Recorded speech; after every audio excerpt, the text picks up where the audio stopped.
Hey everyone, Sky here to discuss Olympus Has Fallen, starring Gerard Butler, Morgan Freeman, Dylan McDermott, Radha Mitchell, Aaron Eckhart, Ashley Judd, Cole Hauser, Rick Yoon, Melissa Leo, and Han Soto, and directed by Antoine Fuqua. Welcome back, sir, after this movie.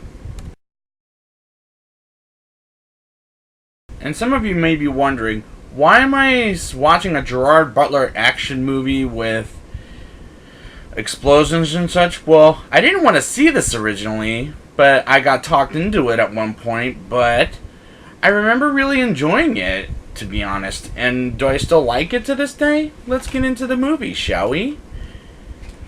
We start the movie off at Camp David as presidential resort with Mike Banning, played by Gerard Butler, at a boxing practice with President of the United States of America, Benjamin Asher, played by Aaron Eckhart. And they go to a Christmas party with their son Connor until Ben's wife Margaret, played by Ashley Judd, as she dies in a storm crash, and Mike can save Ben, but unfortunately can't save Margaret.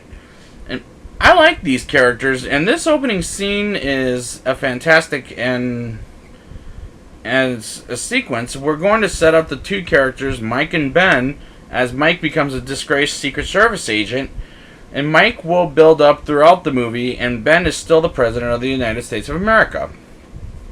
Mike's girlfriend Leah, played by Radha Mitchell, who is an actress I like in movies like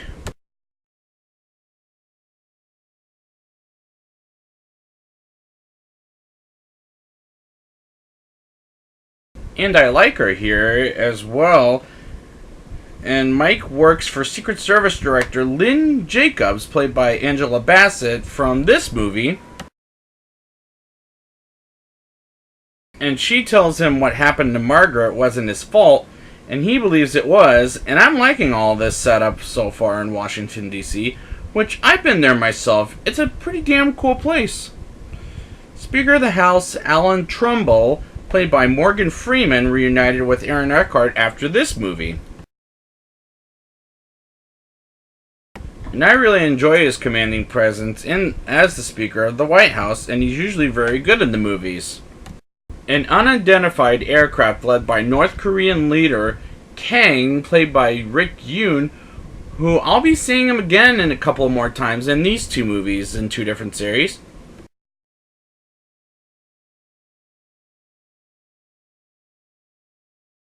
And the actor himself was born in Washington, D.C., takes over the White House, aka Olympus. And how he takes over and Mike helps shoots Kang's fucking guards down is a great B-movie action sequence. That's what this is at best. Kang with Forbes take over the White House. Meanwhile, Mike is sneaking around and finds a way to get the President Ben out of harm's way, and finds a way to get information from the White House as well as killing those motherfuckers off. It reminds me of Die Hard in White House. But there was another movie that did that the same year, believe it or not. In both that one and this one is fun entertainment at best. They give acting president to Speaker Trumbull, very much, and Mike reaches out to the Pentagon while General Edward Clegg is reluctant about Mike being inside and sneaking around to get the villain behind all of this, which he doesn't know who it is quite yet. But Mike gets information about the terrorists. Meanwhile, one of Asher's men almost gets his head cut off.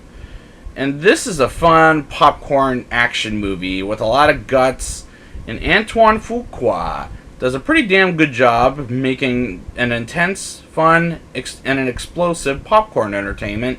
I also love how King sends out one of his two of his men, as he knows Mike is in the building, and Mike kills one of them, as funny as guys. And the way Gerard Butler plays that scene cracks me up.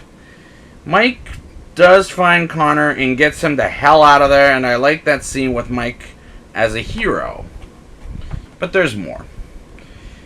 Kang sends Forbes to kill Mike, and he tortures poor Secretary of Defense Ruth McMillan, played by Oscar winner Melissa Leo, to give him the code, and Ben tells her to give it to him. And I felt bad for Ruth while she gets tortured, and Mike and Forbes run into each other. And as soon as Forbes says Kang, Mike knows he's a traitor and have a knife fight with Mike, stabbing his ass as he gives him the reason why he kills his ass.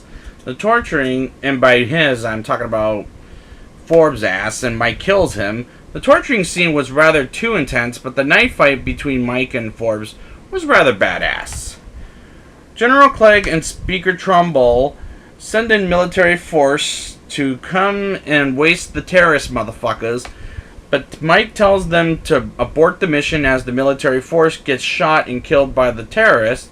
And of course General Clegg doesn't care to Mike and doesn't listen to Mike, and that's what happens. And Speaker Trumbull tells them to abort, but they're unfortunately shot down, which was poor writing. But we do need a screw up in these Die Hard and something movie, and I didn't like that scene.